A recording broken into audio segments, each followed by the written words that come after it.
The crisp autumn air of Ashford County, Vermont, is broken by the crackle of police radios and the heavy crunch of boots on gravel. It's 2:13 a.m., and the century-old Fletcher Kiln, a brick relic that hasn't legally fired in decades, is roaring like a furnace from hell. Thick black smoke and strange orange light pulse out of the chimney, cutting through the fog. On the street, stunned neighbors huddle in coats, murmuring to one another. Some swear they heard screaming. Others insist it was just the wind through the chimney. But everyone agrees on one thing: this place shouldn't be burning. At the kiln's padlocked iron gates, Detective Laura Kane of the Vermont State Police Major Crimes Unit steps out of her unmarked SUV. The 20-year veteran takes one look at the flames and mutters under her breath, "This isn't a pottery firing. This is something else." The crime scene tech pulls her aside. "We've got a possible missing person. Art student, female. Last seen headed this way." Her name is Emily Harrington, 24, an art school graduate from Chicago. She'd been apprenticing under Daniel Fletcher, the heir to the old pottery dynasty, since August. According to locals, Emily had an obsession with learning soul glazing, a rare and controversial finishing method the Fletcher family guarded for generations. But now, Emily's roommate can't find her. Her phone, wallet, and passport are still in her cottage by the edge of town. And here, tonight, the family kiln burns without explanation. Two uniformed officers force the iron gates open. The heat slaps them in the face. Inside, the courtyard is littered with massive clay urns, each the height of a grown man, their rims sealed with a peculiar dark slip. The glow from the kiln bathes the yard in blood-red light. Officer Miles Kearney calls out, "Detective, you're going to want to see this." He shines his flashlight along the brick wall, revealing a set of fresh drag marks, long dark streaks cutting through the dust, leading from the main workshop door straight toward the kiln. A second officer begins taping off the perimeter. Cameras click as crime scene photographers move in, marking each piece of disturbed gravel and every smear of mud. The air reeks, not just of burning clay, but of something acrid and organic. Detective Kane's face tightens. She's smelled it before at arson homicide scenes. Burnt protein, burnt flesh. At the edge of the police cordon, Kane interviews Margaret Bell, a neighbor who lives directly across from the workshop. Her voice trembles. "I saw Emily around 9:30 last night. She was walking with an older woman, long brown coat, hair in a bun. I swear, detective, she looked just like Eleanor Fletcher, Daniel's grandmother." Kane blinks. She knows that name. "Mrs. Bell, Eleanor Fletcher's been dead for over a decade." Margaret shakes her head, gripping her scarf tighter. "I'm telling you, it was her, and they were headed for the kiln." Another resident, Tom Grady, swears he saw someone carrying a large bag into the workshop earlier that night, someone matching Daniel's build. The problem?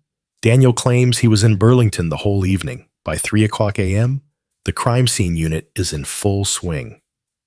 Technicians in Tyvek suits sweep the courtyard, each square foot marked with numbered placards. Photographs.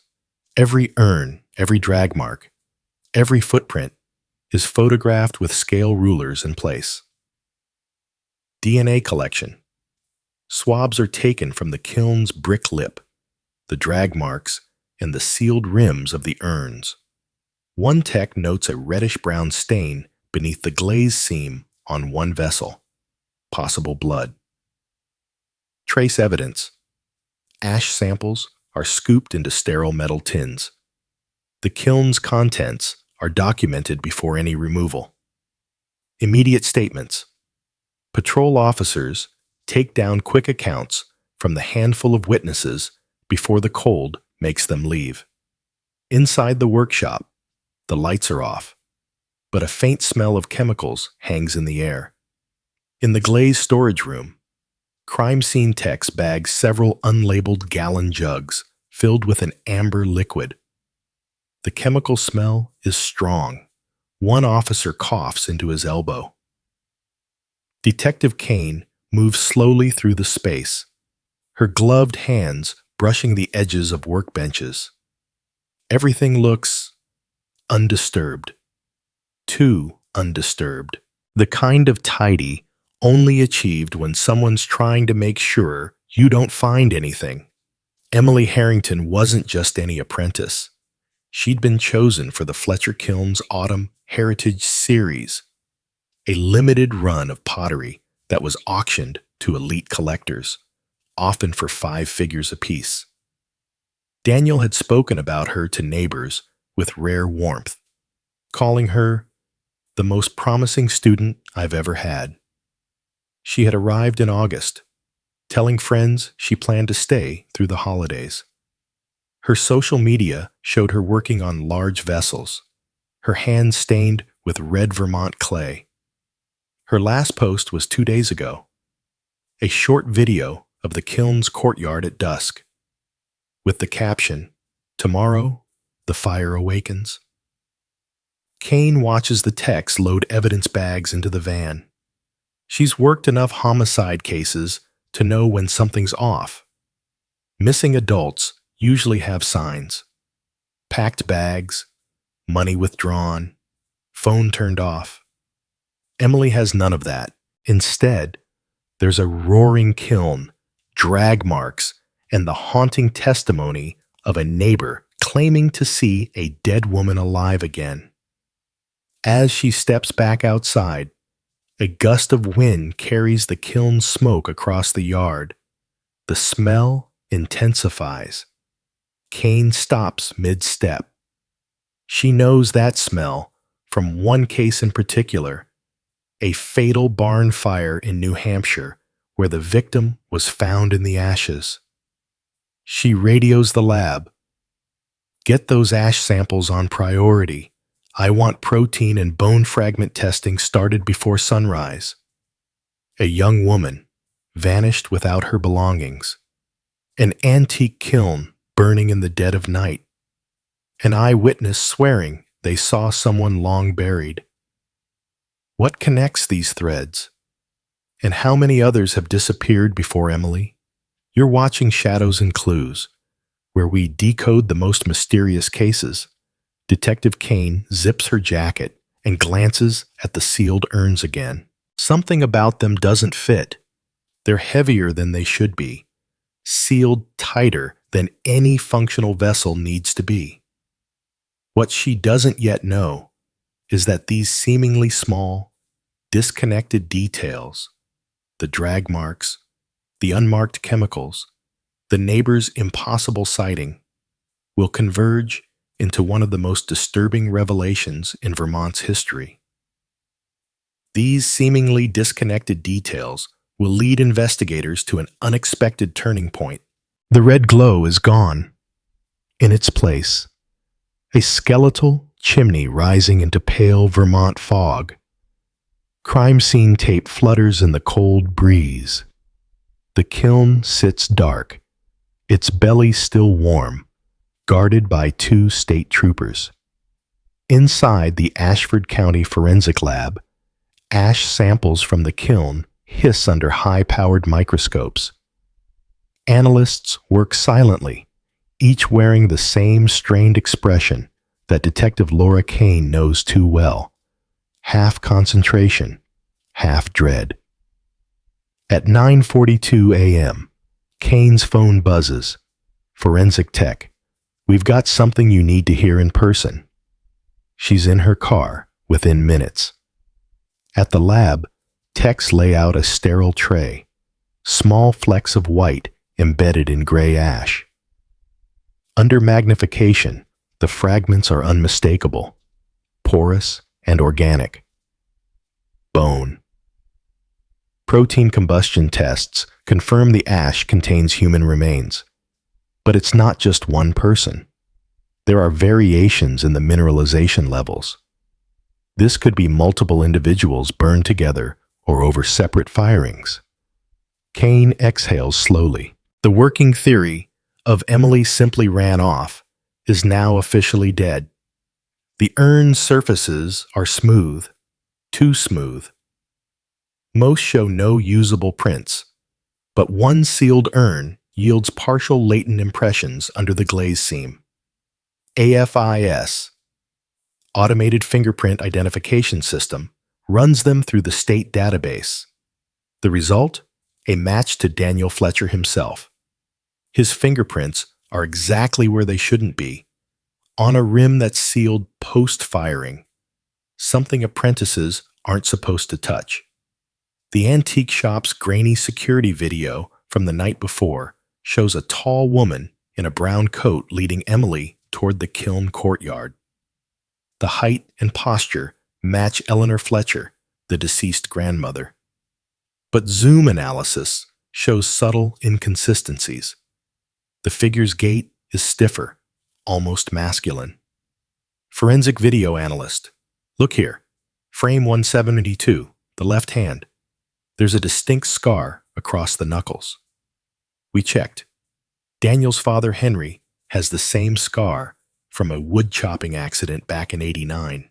Emily's phone is still in her cottage, but techs retrieve her cloud backups. At 9:17 p.m., she texted a friend, "Daniel says he has something special to show me at the kiln. Wish me luck." No further messages were sent. Kane reconvenes with two key witnesses from the previous night. It was Eleanor Fletcher. I've known her since I was a girl. That face. I don't care what you say. She's not dead. Kane asks if the lighting could have tricked her. Margaret snaps. Don't you dare suggest I can't recognize someone I saw every Sunday for 20 years. I saw Daniel, plain as day, carrying something big, like a duffel bag, into the workshop. But the street light was out, so maybe it was, I don't know, tools? Kane notes the inconsistencies. Margaret swears it was a woman. Tom insists it was Daniel. One thing is certain. Both sightings put someone with Emily that night at the kiln. Kane's whiteboard in the temporary incident room begins to fill. 1. Daniel Fletcher, 28, pottery heir, Emily's mentor and boyfriend. Calm in demeanor, claims he was in Burlington during the incident. Fingerprints on sealed urn. 2. Henry Fletcher, 62, Daniel's father, master potter, known for his secrecy. Scar matches CCTV figure's hand. No alibi for the critical window. 3. Lydia Crane, 41, studio manager for Fletcher Pottery, lives on site. Known for fiercely protecting the family's methods. Claims she went to bed at 8 p.m., but phone records show activity until midnight. 4. Unknown elderly female figure, seen by Margaret Bell, possibly a disguise. Daniel Fletcher arrives at the sheriff's office voluntarily the next afternoon. He's composed, neatly dressed, even smiles politely at the officers. Daniel, I understand you're worried about Emily. I am too. I'd do anything to help find her. He sits for a formal interview without a lawyer, answers questions in a slow, measured tone, and never raises his voice. He offers to let investigators search his phone and truck, though both are conspicuously clean. It's the lack of emotional peaks that sets off Kane's instincts. Genuine partners of missing persons tend to swing between panic, frustration, and hope. Daniel maintains a steady, almost rehearsed composure. Later, Kane notes in her log, overly cooperative, either innocent or very confident nothing will be found. The reenactment shows Emily walking with the brown-coated figure, heads bowed, toward the kiln gate. The figure's face remains in shadow, but posture is feminine, steps deliberate. Tom sees a man carrying a heavy duffel toward the workshop, but the darkness and the angle obscure details. The reenactment demonstrates how the silhouette could match either Daniel or Henry Fletcher. Key conflict. If both accounts are accurate, then Emily was escorted willingly toward the kiln, and separately, an object was carried in. Possibly the tools or substances used in what happened next. A search of the kiln's office turns up old shipping manifests for the Fletcher Heritage Series. Kane notices that each year's shipment lists exactly one fewer urn than the number produced. When she asks Lydia Crane about it, the manager shrugs. Breakage. These are huge vessels. Sometimes one cracks in the cooling stage. But Kane's gut says otherwise. The missing urns, year after year, could be the ones containing something more than pottery. By the third day, the case has drawn regional media attention. Reporters swarm outside the sheriff's office. The Fletchers issue a formal statement through their attorney, expressing deep concern for Emily's safety and pledging full cooperation. But behind closed doors, Henry Fletcher refuses to answer questions without counsel. Lydia Crane insists she doesn't remember anything unusual that night. Daniel continues to present himself as the helpful insider, offering names of former apprentices, yet avoiding any discussion of the kiln firing schedule. Detective Kane knows that in American investigations, patience can be as potent as pressure. She authorizes quiet background checks on all three suspects, subpoenas financial records, and requests the FBI's evidence response team to assist with deep forensics on the urns. Her reasoning is simple. If this is a homicide disguised as tradition, the evidence won't just be in what people say. It'll be in the microscopic residue, the metadata, the financial trails that show where the Heritage Series money goes. Late in the afternoon, while technicians comb through glazed storage, one of them calls Kane over. Behind a false panel at the back of a shelf, they find an unlabeled cardboard box. Inside, a heavy brown wig, a long wool coat, and orthopedic shoes. Women's style, but men's size. The coat matches Margaret Bell's description. The shoes? 2 sizes larger than Eleanor Fletcher ever wore. Kane stares at the items, realization dawning. The elderly woman seen with Emily wasn't Eleanor Fletcher at all. It was someone in disguise. And the most likely candidate? Henry Fletcher, who fits the size, the scar, and the opportunity. 3 suspects, conflicting stories. A disguise that brings a dead matriarch back to life. And a missing young woman whose trail leads directly into the flames. Kane feels the case tightening around the Fletcher family like a vice. But in her experience, this is exactly when investigations can shatter.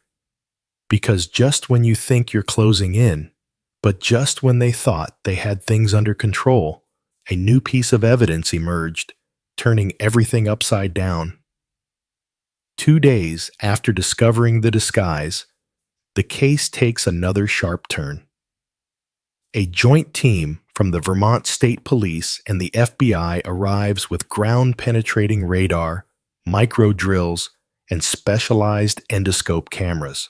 The mission: open the sealed urns without destroying them. Inside the largest kiln chamber, a forensics tech in a respirator lowers a fiber optic scope into a vessel. The image feeds to a monitor. At first, just blackened interior walls. Then, a flash of white. The camera zooms closer. a charred strip of fabric, its weave delicate and patterned. An embroidered monogram comes into focus. E.H. Detective Kane doesn't need to check the records.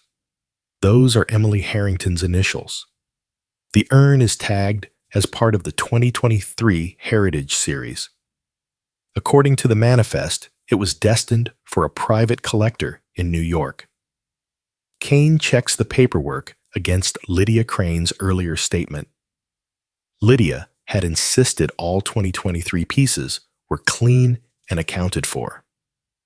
Now, one of those urns holds the burnt remains of a missing woman. The inconsistency is glaring and deliberate. The lab rushes analysis on the fabric and surrounding ash. Within 24 hours, results confirm human bone fragments fused into the inner glaze, along with hair matching Emily's DNA profile. There's no longer any missing person ambiguity. This is homicide. Even more disturbing, isotopic testing shows two distinct human profiles in the same urn. One matches Emily. The other is still unidentified. Kane revisits her notes. Daniel Fletcher claimed he was in Burlington all evening. Henry Fletcher refused to give a timeline. Lydia Crane said she saw nothing unusual and went to bed at 8 p.m. But cell tower pings tell a different story. Lydia's phone was active at 9:23 p.m. near the kiln courtyard, the same time Emily texted her friend. Henry's phone was in airplane mode all night, but a neighbor's doorbell camera caught his truck pulling into the workshop driveway at 9:40 p.m. Each alibi is unraveling. As the pressure mounts, the suspects' demeanors begin to crack. Daniel Fletcher, once cooperative, now deflects questions. In his second interview, he pauses for long stretches before answering, sometimes repeating the question back. A classic stalling tactic. His lawyer starts attending every session. Henry Fletcher grows openly hostile. When confronted about the coat and wig, he leans back, arms crossed, and says, "That's not a crime. Dressing up isn't illegal." Lydia Crane becomes the most evasive of all. She suddenly forgets details she gave earlier, even about routine firing schedules. Her voice drops whenever the urns are mentioned. On the fourth morning of the investigation, Kane receives an unexpected call from Aaron Wells, a former apprentice who left the Fletcher studio in 2018. He's been following the news and feels compelled to share something. Aaron's voice shakes. They do something during the autumn firing. It's not in the books. Daniel called it the ceiling. Nobody's allowed in the yard. The last year I was there, a girl from Toronto went missing. They told me she'd gone home, but her suitcase was still in the dorm when I left. He adds that he once saw Henry moving a large urn from the kiln to the shipping barn in the middle of the night, alone, no forklift, which would be nearly impossible given its weight. Kane instantly recalls the unexplained missing urn pattern from shipping manifests. The pattern is undeniable. This isn't a one-time crime. It's a recurring practice spanning years, possibly decades. The disguise wasn't just a trick for Margaret Bell's eyes. It was part of a controlled operation, one that required absolute secrecy and the complicity of more than one person. Kane stares at the investigation board in the command room. The pins and strings crisscross between names, dates, and urn shipment codes. Emily Harrington is just the latest in a long line of victims. And the kiln, the heart of Ashford County's proud tradition, is also a crematorium. Media coverage intensifies. National outlets run headlines like "Kiln of Death" and "Vermont Pottery Hides Deadly Secret." Reporters swarm the Fletcher property. Collectors begin contacting police, fearful they've purchased urns containing human remains. Privately, Kane receives word from the state's attorney.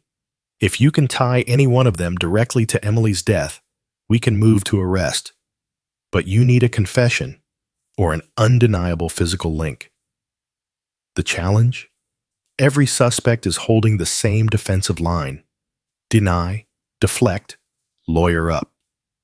Kane knows that in cases like this, the break often comes from exploiting pressure points, emotional leverage, fractured alliances, or fear of being the one left holding the bag.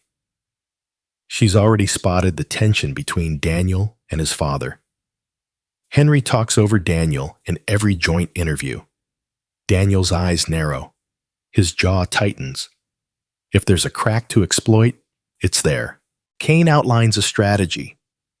Separate the suspects, confront each with the strongest forensic evidence, and suggest that the others are already talking. It's a classic move in American interrogations, designed to fracture trust and force someone to break. But before she can begin, the FBI lab delivers another report that changes the stakes completely. Trace soil found on the urn with Emily's remains contains a unique mix of clay and river sediment from a single, isolated location, an abandoned riverside shrine 5 miles from town, the same location where Henry Fletcher was seen driving his truck late at night. The urn evidence, the disguise, the old shrine. Piece by piece, the walls are closing in on the Fletcher family, but the suspects aren't talking, at least, not yet. And to break down this wall of silence, they decide to conduct a decisive interrogation. A metal table, 2 chairs, 1 camera in the corner, its red light blinking. Daniel Fletcher sits alone, hands clasped loosely, eyes fixed on the tabletop. Detective Laura Kane enters with a slim case file, followed by Special Agent Mark Traynor from the FBI. They exchange a brief glance. Kane places the file in front of Daniel, but doesn't open it. Kane, Daniel, we've been talking to everyone.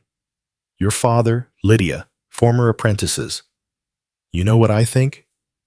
You've been carrying more weight than anyone else in that family, and I think you're tired. They've chosen a hybrid approach, starting with the peace model, building rapport, giving Daniel space to talk, before shifting to Reed technique-style evidence confrontation. Kane starts with open questions. When was the last time you saw Emily? How did she seem that day? Daniel answers slowly, repeating the same lines from earlier. She was fine. I last saw her that afternoon. She went for a walk. Kane lets the silence hang. People are uncomfortable with long silences, especially in interrogation rooms. She leans back, folds her arms, and waits. Traynor opens the file and slides a photograph across the table.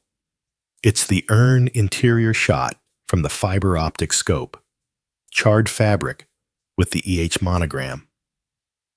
Traynor, that's Emily's dress. From inside a Heritage Series urn.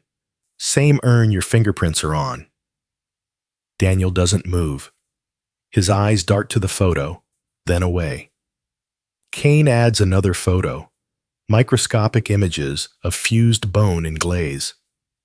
Kane, you know how rare it is for glaze to fuse like this?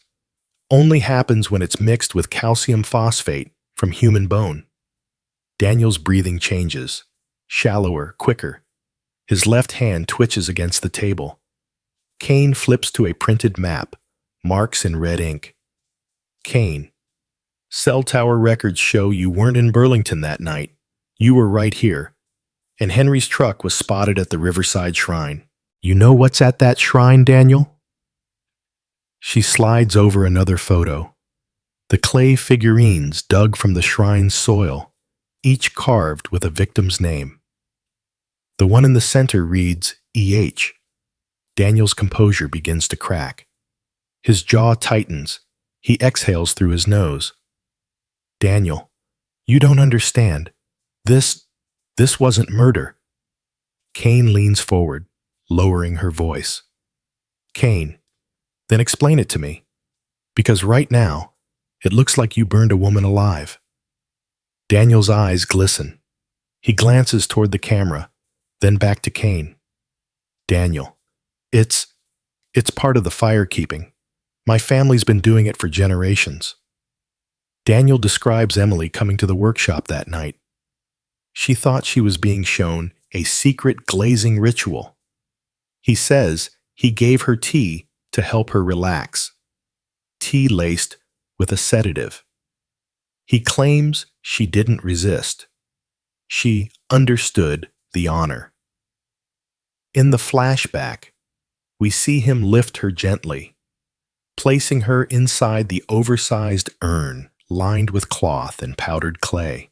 He whispers something, unintelligible, before sealing the rim with the thick, dark slip. Kane lets him talk, nodding occasionally, but never interrupting. This is pure peace model, encouraging and narrative, however warped. When he pauses, she changes gears, shifting to read techniques, theme development.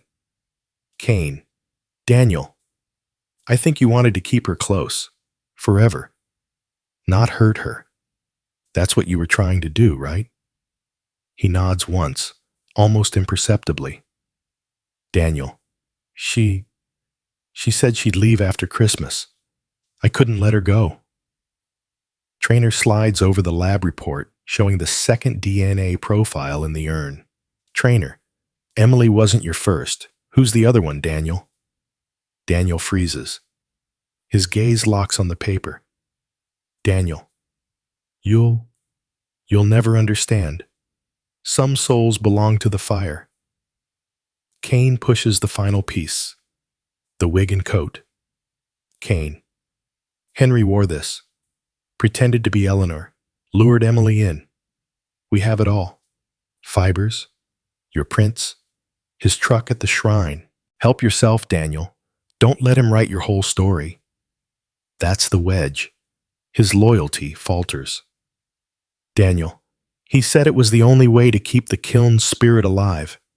Every decade, the fire needs a keeper. Emily she was perfect. She had the touch. The clay liked her. His voice breaks. He buries his face in his hands. Daniel, I lit the fire. I watched until it was done. We see the urn in the kiln's heart, flames licking its sides. Emily lies inside, motionless from the sedative. Daniel sits on a stool, eyes locked on the fire's glow, whispering prayers. Hours pass. The flames dim. The kiln door opens to reveal only ash and bone fragments, fused into the glaze. Kane stands, gathers the photos. Kane, you just told me you lit the fire. That's all we needed, Daniel. The door opens. 2 deputies enter to escort him out. As he's led away, he turns back. Daniel, she's still here, in the clay. She's part of the kiln now. Daniel Fletcher's confession sealed the case against him, but it also opened new questions about how deep the Fletcher family's rituals ran and how many more victims might be hidden in plain sight. If you want to follow more thrilling cases like this, subscribe to Shadows and Clues, where we decode the most mysterious crimes and the minds behind them. But the confession is only half the story. Justice must be served in court. Snow drifts against the courthouse steps as reporters cluster by the doors, cameras ready. Inside, the courtroom is packed. Locals, media, and families of missing persons who now wonder if their loved ones were among the kiln's silent victims. At the front, Daniel Fletcher sits at the defense table in a gray suit, pale and expressionless. Beside him is his attorney, Mark Avery, a sharp-featured man with a reputation for dismantling forensic cases. Across the aisle, Assistant State's Attorney Claire Montrose arranges her files, her voice calm, but eyes blazing with purpose. Montrose opens with the image that will haunt the jury for weeks. The fiber optic scope photo of Emily Harrington's charred dress inside the urn. Montrose, ladies and gentlemen, this is not art. This is evidence of a human being burned alive. Her remains sealed in a vessel to be sold as a collector's item. Daniel Fletcher did this, knowingly, deliberately, and without mercy. Over the next days, the state presents a meticulous chain of evidence. Forensic scientists testify about bone fragments fused into glaze, explaining how human calcium reacts at high kiln temperatures. Cell tower analysts confirm Daniel's phone was in Ashford County the night Emily vanished. The neighbor, Margaret Bell, recounts seeing Eleanor Fletcher leading Emily toward the kiln, followed by the reveal that it was a disguise. Aaron Wells, the former apprentice, describes the sealing tradition and the missing Toronto student. Montrose reserves the most devastating moment for last, playing a recording of Daniel's confession, his voice steady as he admits, "I lit the fire. I watched until it was done." Avery counters with an argument of misinterpretation and family coercion. He paints Daniel as a man trapped in a web of generational superstition, manipulated by his domineering father. Avery. This was not murder in the cold, calculated sense. This was a ritual, misguided and tragic, rooted in a belief system Daniel was raised to obey. He questions the reliability of the confession, suggesting Daniel was exhausted and emotionally pressured. He also pushes doubt on the second DNA profile found in the urn, arguing its identification was inconclusive. The defense presses Margaret Bell on lighting conditions, trying to make her doubt what she saw. They challenge Aaron Wells' credibility, noting he left the Fletcher studio under bad terms. But the jury seems unmoved. The physical evidence is overwhelming, and Daniel's own words echo in the room. After 2 weeks of testimony, the case goes to the jury. Deliberations last just 8 hours. Courtroom tension spikes as the foreperson stands. On the charge of first-degree murder of Emily Harrington, we find the defendant guilty. On the charge of abuse of a corpse, guilty. On the charge of obstruction of justice, guilty. Judge Meredith Grant addresses Daniel directly. "You speak of fire as if it were holy, but in your hands it became a weapon. This court sentences you to life imprisonment without the possibility of parole." Henry Fletcher, tried separately for conspiracy and evidence tampering, receives 25 years. Lydia Crane, convicted of obstruction, is sentenced to 12 years. Outside the courthouse, Detective Laura Kane faces a wall of microphones. Snowflakes cling to her hair as she speaks. This case wasn't just about one victim. It was about a pattern of violence hiding under the cover of tradition. The jury's decision sends a clear message: no ritual, no belief, justifies taking a life. Privately, Kane admits the verdict brings mixed emotions. The case is closed in the legal sense, but the second DNA profile remains unidentified, and the shipping manifests from previous years still leave unanswered questions. The Fletcher Kiln will never burn again.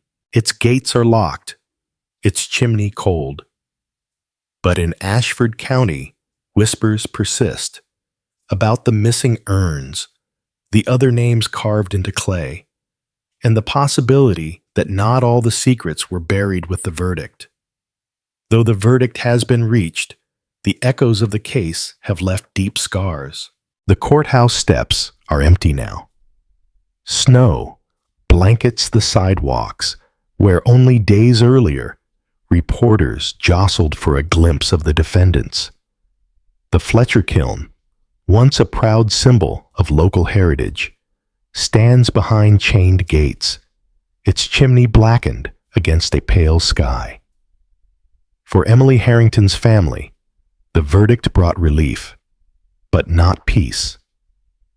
Her parents, Robert and Anne, returned to Chicago with a box containing her recovered personal belongings, her sketchbook, a clay carving tool, and the silver bracelet she wore every day. The bracelet's clasp is bent, the silver dulled from fire.